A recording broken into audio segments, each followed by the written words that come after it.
của ai Biển em nhé, chắc anh phải bởi vì anh biết trái tim em đã đổi thay, chẳng còn yêu đi anh, coi đi chẳng muốn anh bên cạnh em như lúc đầu. Mới thấy em mang đến cho em bao vui, mà lần sau cuối anh khóc cho người anh yêu,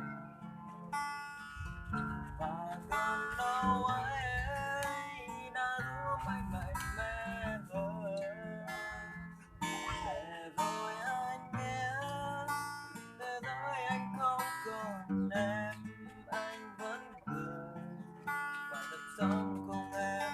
Anh bước đi trên đường mãi sau, rồi anh thấy nhớ em lắm. Em có biết không hỡi người,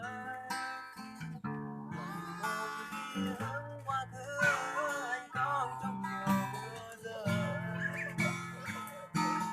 Lòng anh nhớ rất nhớ ánh mắt đôi môi của nàng, gió bao nỗi buồn em bên em trong từng cơn đau. Và lần sau cuối anh khóc cho người anh yêu, và cơn đau ấy đã giúp anh mạnh mẽ hơn. Để rồi anh biết, để rồi anh không còn buồn em, anh vẫn cười và được sống cùng em.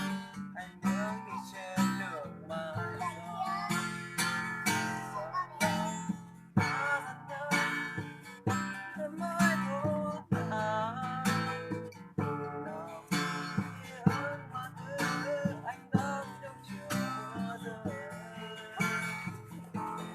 Lòng anh nhớ rất nhớ ánh mắt đôi môi của nàng, gió bao nỗi buồn em bên em trong từng cơn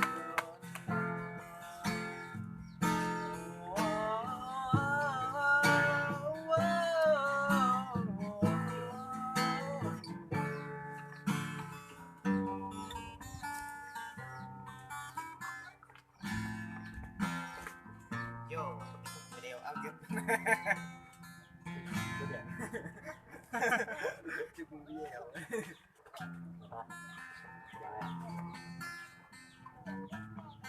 Giờ là ngày vui anh em đấy các bạn ơi, thì đang quay video đâu có video nha các bạn, để đang uống nước ngọt nhá, không phải nhau rượu đâu, nhau nước ngọt đấy.